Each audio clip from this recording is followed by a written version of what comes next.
Hello students, good evening. Learn 24 academy में आपका स्वागत है। देखिए स्टूडेंट्स, हम डेली बेसिस पे आपके लिए करंट अफेयर्स के टॉपिक लेकर आते हैं और ये जो करंट अफेयर्स के टॉपिक हैं ये सभी प्रतियोगिता परीक्षाओं के लिए समान रूप से उपयोगी है।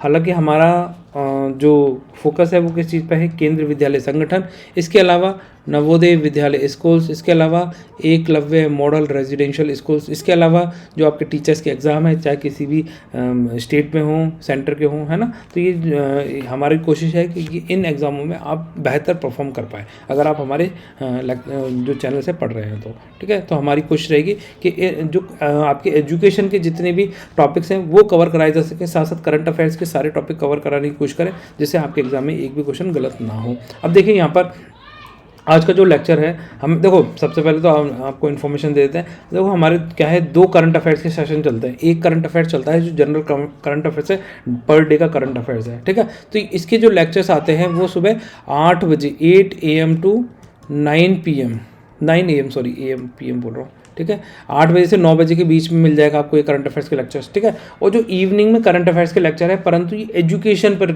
फोकस रहेगा, पूरा एजुकेशन स्कीम्स रहेंगी, पुरानी नई सब रहेंगी इसके अंदर, ठीक है। तो करंट अफेयर्स नहीं, एजुकेशन की क्लास बोल सकते हैं आप इसको इवनिंग में। तो हालांकि मैंने इसको करंट अफेयर ही नाम दे रखा है, पर आप इसको एजुकेशन क्लास बोल सकते हैं, ठीक है। तो ये इसके लेक्चर्स मिलेंगे आपको 7 PM टू 8 PM, ठीक है।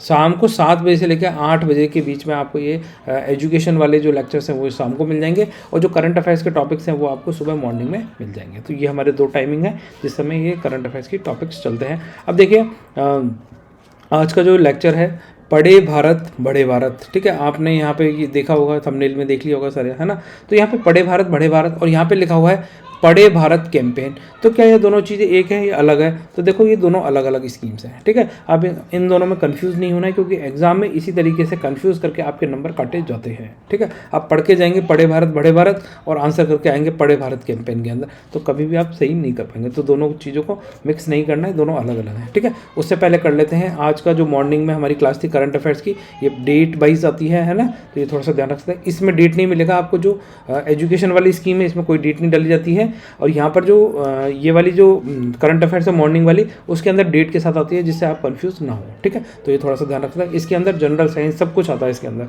ये जो मॉर्निंग वाली क्लास है, ठीक है। और जो इवनिंग वाली क्लास है उसके अंदर एजुकेशन वाली सीरीज चला रहे हैं जिसमें एजुकेशन से रिलेटेड जितना भी मैटर है वो आपको वहाँ से पढ़ाया जा सके, ठीक है। तो अब देखिए यहाँ पर ये आज जो मॉर्निंग का जो लेक्चर था इसमें आपको जाते जाते 2 क्वेश्चन दिए थे। आज ये उनको डिस्कस कर लेते हैं। जिसने भी ये लेक्चर नहीं देखा वो देख लीजिए जिससे आपकी तैयारी और ज़्यादा मजबूत हो सके।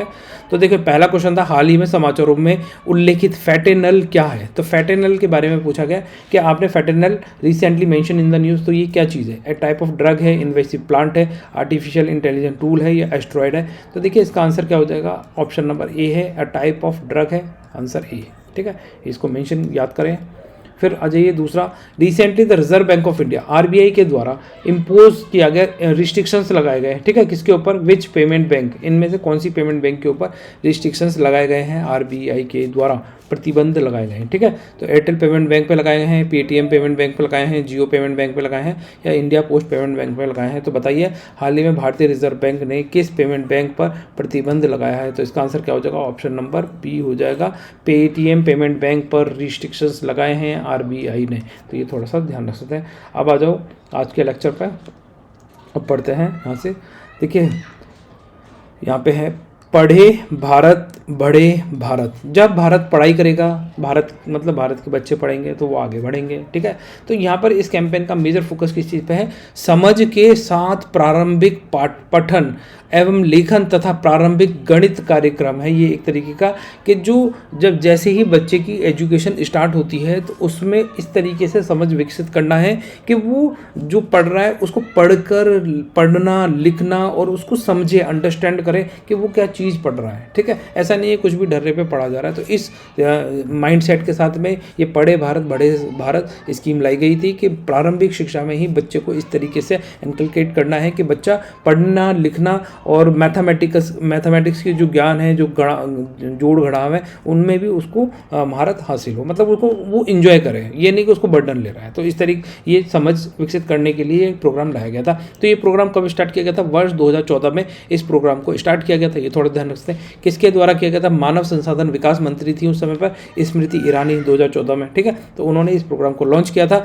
तो प्रोग्राम का नाम क्या होगा, पढ़े भारत बढ़े भारत योजना, और ये देशव्यापी कार्यक्रम सर्व शिक्षा अभियान के तहत लागू किया गया था। तो इस सर्व शिक्षा अभियान आप जानते ही होंगे, हालांकि इस पर मैं अभी तक डिटेल लेक्चर लेकर नहीं आया हूँ। अगर आप कमेंट सेक्शन में लिखते हैं तो इस पर भी एक डिटेल लेक्चर लेकर आऊँगा, जिससे आपका सर्व शिक्षा अभियान से कभी को भी मतलब कोशिश करेंगे कोई भी क्वेश्चन गलत ना हो। हमारी कोशिश यही रहती है कि अगर हम कुछ पढ़ा रहे हैं तो उससे उस टॉपिक से रिलेटेड फिर आप एग्जाम में जब जाएं तो आप अपने साथ एक कॉन्फिडेंस लेके जाएं कि हाँ, इससे अगर कोई क्वेश्चन पूछा है तो वो मुझे आता है। ये हमारी प्रयास रहता है, ये हमारी कोशिश रहती है, ठीक है। तो देखो, ये सामान्य रूप से देखा गया है कि जिन बच्चों को अपनी प्रारंभिक शिक्षा के दौरान पढ़ने में मुश्किल होती है वे अन्य विषयों में भी अच्छा नहीं कर पाते हैं। इसीलिए ही प्रारंभिक शिक्षा में ही बच्चों को क्या है, पढ़ना लिखना और गणितीय ज्ञान देने पर ये फोकस करता है। कौन सा, पढ़े भारत बढ़े भारत, ठीक है। तो ये थोड़ा ध्यान रखना। इस प्रोग्राम के तहत कौन सी कक्षा, प्रथम और द्वितीय कक्षाओं में पढ़ने और लिखने के कौशल के साथ साथ गणितीय कौशल को बेहतर बनाने पर फोकस करते हुए इस प्रोग्राम को मॉडिफाई किया गया था। ये थोड़ा सा ध्यान रख लें, आपका काम हो जाएगा, ठीक है। अब देखिए दूसरी स्कीम है पढ़े भारत कैंपेन। अब देखिए पढ़े भारत कैंपेन ये क्या है, जब हमारी न्यू एजुकेशन पॉलिसी कब आई है, 2020 में आई है, ठीक है, 2020 के अंदर आई है, ठीक है। तो जो न्यू एजुकेशन पॉलिसी के साथ ही पढ़े भारत कैंपेन भी लॉन्च किया गया है। उसके बाद किया गया, पहले नहीं किया गया। तो न्यू एजुकेशन पॉलिसी को और ज़्यादा एनरिच करने के लिए पढ़े भारत कैंपेन लॉन्च किया गया है। मैं इसको अलग से इसलिए बोल रहा हूँ, न्यू एजुकेशन पॉलिसी के बाद में लॉन्च किया गया, इसलिए लिंक कर रहा हूँ जिससे आप उन दोनों का कन्फ्यूजन दूर कर सके, एग्जाम में आप इन दोनों में डिफ्रेंशिएट कर सके कि हमें कौन सी स्कीम कब पढ़ी थी, ठीक है। तो ये शिक्षा मंत्रालय ने 100 दिन का पठन अभियान पढ़े भारत 1 जनवरी से 10 अप्रैल 2022 तक शुरू किया था, ठीक है। तो कब से किया था, 1 जनवरी से लेकर 10 अप्रैल 2022, मतलब आज से 2 साल पहले ये स्कीम लाई गई थी शिक्षा मंत्रालय के द्वारा। 100 दिन का पठन अभियान था ये, तो ये थोड़ा ध्यान रखना। अब इसमें क्या था, 21 फरवरी जिसे अंतर्राष्ट्रीय मातृभाषा दिवस के रूप में भी मनाया जाता है, उसको इस स्कीम के साथ में मर्ज किया था, मतलब एकीकृत करने की बात की गई थी। तो ये जो पढ़े भारत कैंपेन है, इसमें हमारे समाज की जो स्थानीय भाषा है, संस्कृति को बढ़ावा देने के उद्देश्य से इस स्कीम को लॉन्च किया था, पढ़े भारत कैंपेन। ये थोड़ा सा ध्यान रख सकते हैं, ठीक है।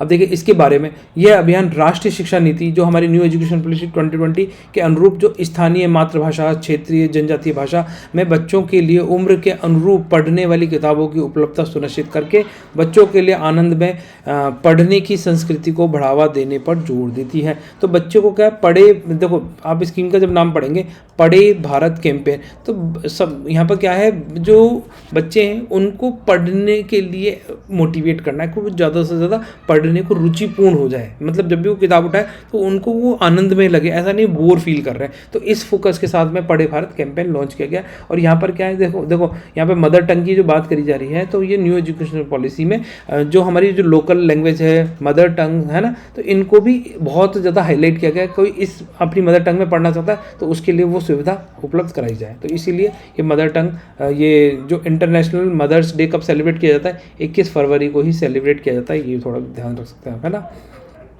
अब देखिए NEP 2020 का लक्ष्य भारत को एक वैश्विक ज्ञान महाशक्ति बनाना है, जो हमारी न्यू एजुकेशन पॉलिसी 2020 लेकर आई गई। इसका फोकस किस पे है, इंडिया को ग्लोबल नॉलेज सुपर पावर बनाने पर है। ये भी एक पॉइंट याद रख सकते हैं, ठीक है।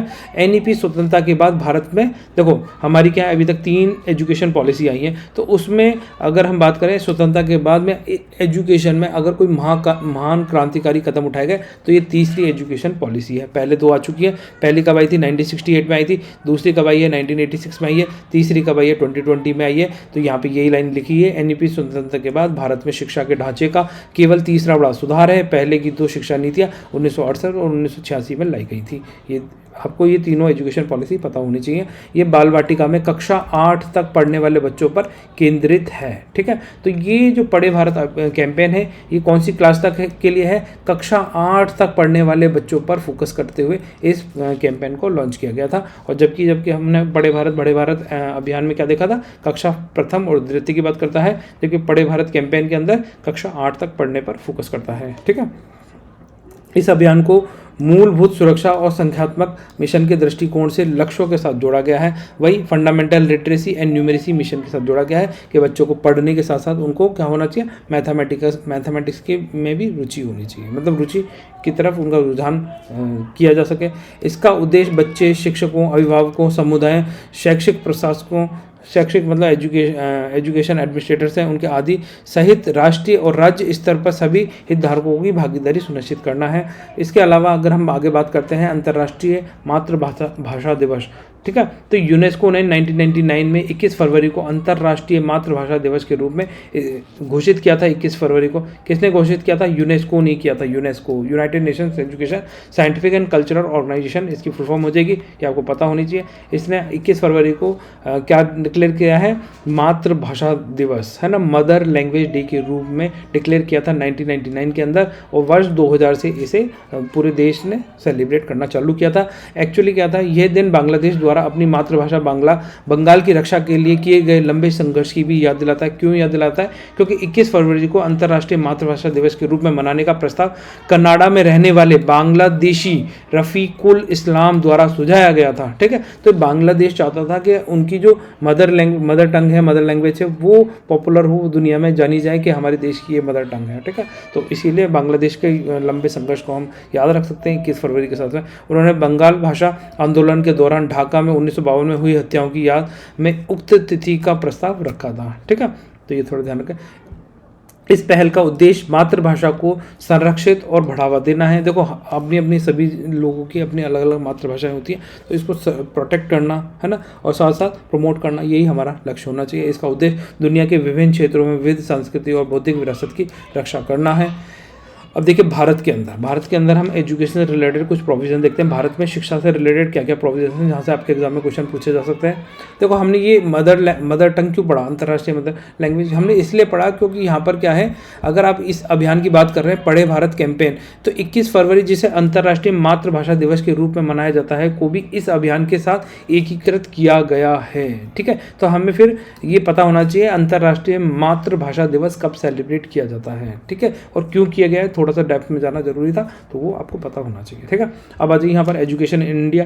देखो, संवैधानिक प्रावधान क्या दे रखे हैं भारत का संविधान में, भाग 4, ठीक है, आर्टिकल कौन सा 45, और राज्य नीति के निर्देशक सिद्धांतों DPSP के आर्टिकल 39F में। अब देखो, मैं आपको थोड़ी सी पहले एक बात बताता हूँ यहाँ पर। ठीक है, तो देखो, हमारे जो कॉन्स्टिट्यूशन है उसके अंदर पार्ट्स दे रखे हैं, है ना, भाग, जैसे ये जो भाग हैं ऐसे तो 22 भाग दे रखे हैं, 22 पार्ट्स हैं। ठीक है, तो अगर इसके हम थर्ड नंबर का पार्ट है और फोर्थ की बात करें, तो थर्ड बात करता है फंडामेंटल राइट से। ये आर्टिकल कौन से, आर्टिकल इसमें 12 से लेके 36 तक आर्टिकल्स हैं, 35 तक आर्टिकल्स है मतलब इसमें। ठीक है, फंडामेंटल राइट में कौन से आर्टिकल, 12 से लेके 35। और अगर हम फोर्थ पार्ट की बात करें, भाग की बात करें, तो इसके अंदर आर्टिकल नंबर 36 से लेके 51 तक आर्टिकल दे रखे हैं। तो अब ये जो फंडामेंटल राइट्स हैं, इन्हें तो क्या है, आपको अगर इनका उल्लंघन होता है तो आप कोर्ट जा सकते हैं।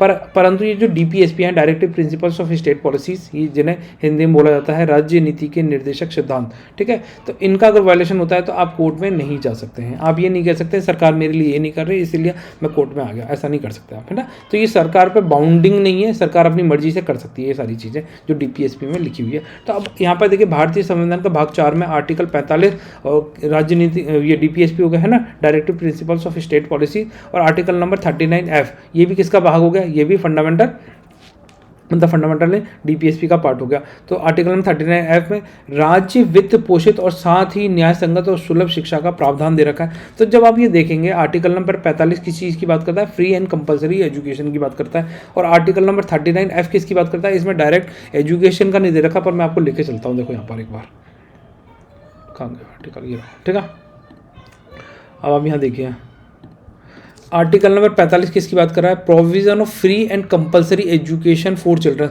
तो देखो, आर्टिकल 45 के अंदर डायरेक्ट एजुकेशन की बात कर रहा है, चिल्ड्रंस की, फ्री एंड कंपलसरी एजुकेशन पे फोकस करता है कि सरकार ये प्रावधान करेगी किन बच्चों का, जो जिन्होंने अंटिल 14 साल तक की एज नहीं हासिल करी है ना, तो 6 से लेकर 14 वर्ष की जो फ्री एंड कंपलसरी एजुकेशन की बात करी जाती है वो आर्टिकल 45 के तहत दिया गया है। अब आर्टिकल नंबर 39F क्या बात करता है, ये बात करता है children should be given opportunities and facilities to develop in a healthy manner.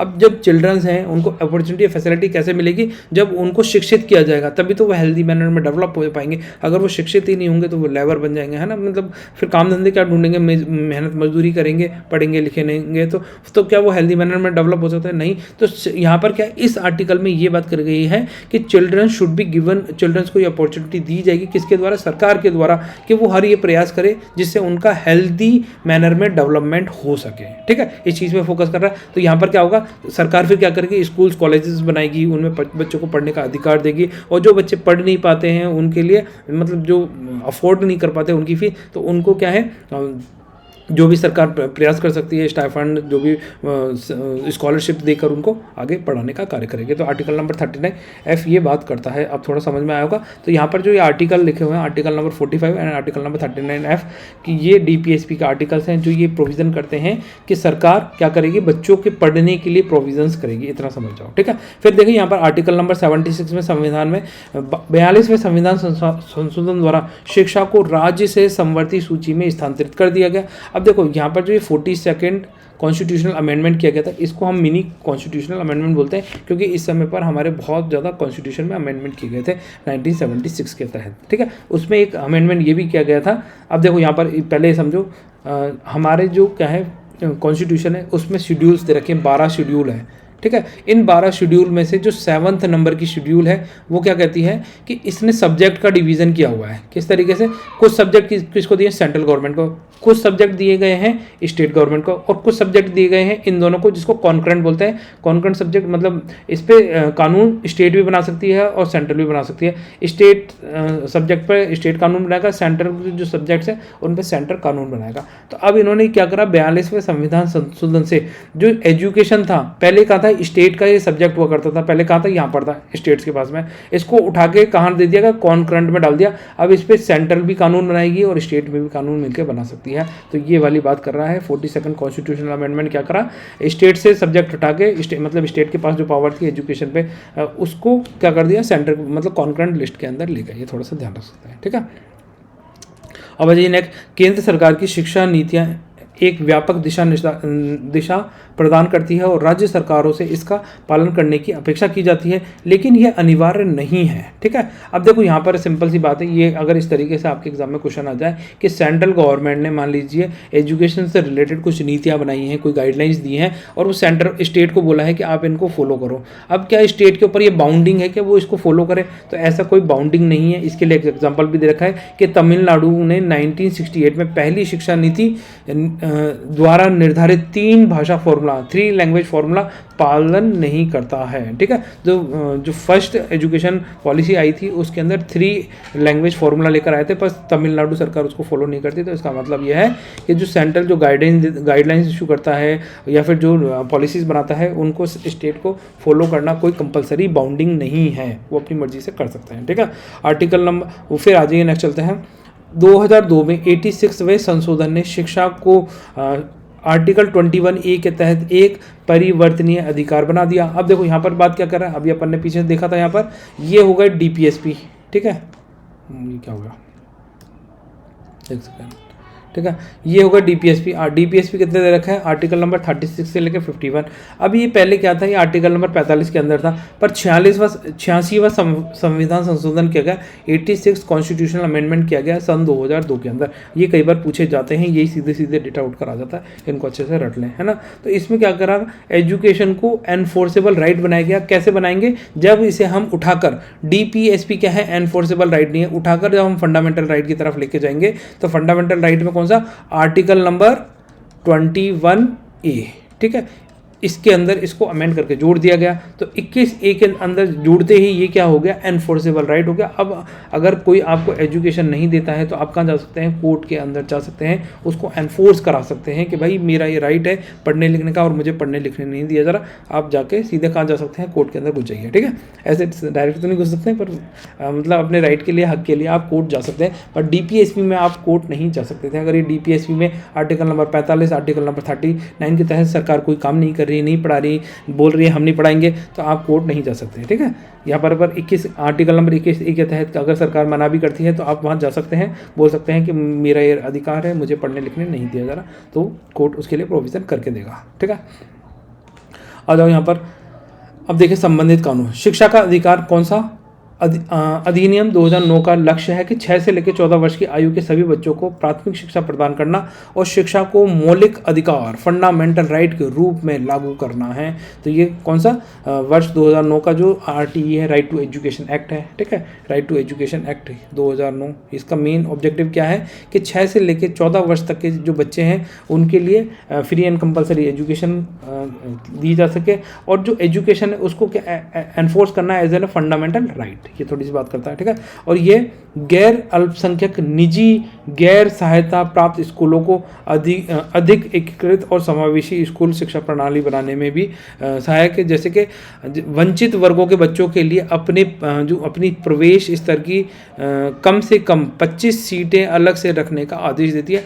इसमें ये प्रोविज़न किया गया है कि 25% जो सीटें हैं वो किन के लिए रिजर्व रखनी पड़ेगी? वंचित वर्गों के बच्चों के लिए आपको रिजर्व करके रखनी पड़ेगी। प्राइवेट स्कूलों की बात कर रहा है जो अनएडेड है, मतलब जिसको सरकार से फंड नहीं मिलता, या फिर नॉन माइनॉरिटी स्कूल है, तो हम सिंपल सी बात कर सकते हैं सभी प्राइवेट स्कूलों की बात कर रहा है, जिसके अंदर इनको छोड़कर माइनॉरिटीज़ एडेड वाली स्कूलों को छोड़कर प्राइवेट स्कूलों में 25% सीट किसके लिए रखनी पड़ेगी? आपको डिप्राइव सेक्शन, डिसएडवांटेज सेक्शंस के लिए आपको ये सीटें रखनी पड़ेंगी उनके बच्चों के लिए। ठीक है, तो ये बात करता है। अब आ जाइए नेक्स्ट चलते हैं। नेक्स्ट देखिए यहाँ पर ये क्वेश्चन है, क्वेश्चन नंबर 1, और ये आपके लिए होमवर्क का ही क्वेश्चन है। 2 क्वेश्चन है आज होमवर्क में। पहला क्वेश्चन है C cares web portal recently seen in news is associated with which sector? ठीक है, petroleum sector, renewable energy sector, coal sector या एग्रीकल्चर सेक्टर। तो सी केयर्स वेब पोर्टल जो हाल ही में समाचारों में देखा गया किस क्षेत्र से संबंधित है? पेट्रोलियम क्षेत्र से, नवीनीकरण ऊर्जा क्षेत्र से, कोयला क्षेत्र से या कृषि क्षेत्र से? तो इसका आंसर जल्दी से कमेंट सेक्शन में लिखें, हम इसका आंसर आपको वहीं बता देंगे, या जब नेक्स्ट लेक्चर आएगा तो उसमें बता देंगे। ठीक है, मॉर्निंग में। क्वेश्चन नंबर 2, ये भी आपके लिए होमवर्क का क्वेश्चन है। What is the primary objective of घर portal recently seen in the news? तो monitor and track the restoration and historical monuments, ऐतिहासिक स्मारकों की बहाली की निगरानी और ट्रैक करें। देखो क्वेश्चन हो गया, हाल ही में समाचारों में देखे घर पोर्टल का प्राथमिक उद्देश्य क्या है? ठीक है, तो पहला पॉइंट मैंने पढ़ दिया है, monitor and track the restoration of historical monuments, ऐतिहासिक स्मारकों की बहाली की निगरानी और ट्रैक करें। ठीक है, digital track and monitor and restoration and repatriation of children. ठीक है, तो बच्चों की बहाली, प्रत्यावर्तन और डिजिटल रूप से ट्रैक और मॉनिटर करने के लिए ये बनाया गया है। ठीक है, to offer health care service to children, बच्चों को स्वास्थ्य सेवाएं प्रदान करना, और डी हो जाएगा to provide real time update about upcoming disasters, आगामी आपदाओं के बारे में वास्तविक समय अपडेट प्रदान करने के लिए ये घर पोर्टल बनाया गया है। क्या? तो ये घर पोर्टल के बारे में बताइए, काफ़ी ज़्यादा इंपॉर्टेंट है, एग्जाम में पूछा जा सकता है आपसे। ठीक है, तो इसका आंसर आपको कमेंट सेक्शन में लिखना है, इन दोनों क्वेश्चन का आंसर। तो फिर स्टूडेंट देखिए, अगर आपको लेक्चर पसंद आता तो लेक्चर को लाइक कर दीजिए, चैनल को सब्सक्राइब कर लीजिए। आपकी कोई क्वेरीज है, कोई सजेशन है तो उसके बारे में आप कमेंट सेक्शन में लिख सकते हैं। इसके अलावा जो हमारी टेस्ट सीरीज़ अलग से चल रही है, टेस्ट सीरीज़ से रिलेटेड अगर कोई जानकारी चाहिए तो आप मुझे इस नंबर पे व्हाट्सअप कर सकते हैं 8111881610।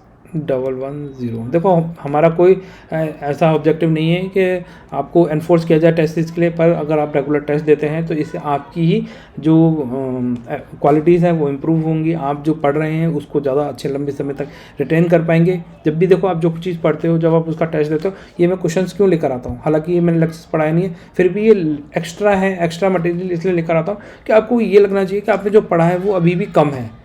आप जो पढ़ रहे हैं वो कम है, जब तक आपको ये नहीं लगेगा कि जो चीज़ आप पढ़ रहे हैं वो कम है, तब तक आप और लोगों से आगे निकलेंगे नहीं। ठीक है, तो आपको बहुत कुछ पढ़ना है, बहुत सारी चीज़ें पढ़नी है और सारी चीज़ों को याद भी रखना है, और जो एग्ज़ाम रिलेटेड इंपॉर्टेंट है वो पढ़ना है। ऐसा नहीं फालतू का कुछ भी पढ़े जा रहा है, अगर फालतू का पढ़ेंगे तो उससे भी एग्ज़ाम पास नहीं होगा।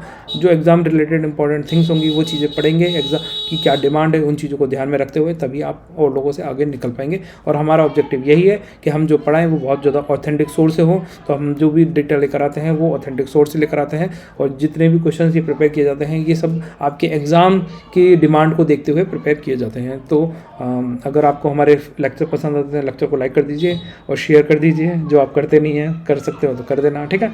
तो फिर स्टूडेंट मिलते हैं नेक्स्ट लेक्चर में, तब तक के लिए बाय। आप सब लोग खुश रहें, अपना ध्यान रखें।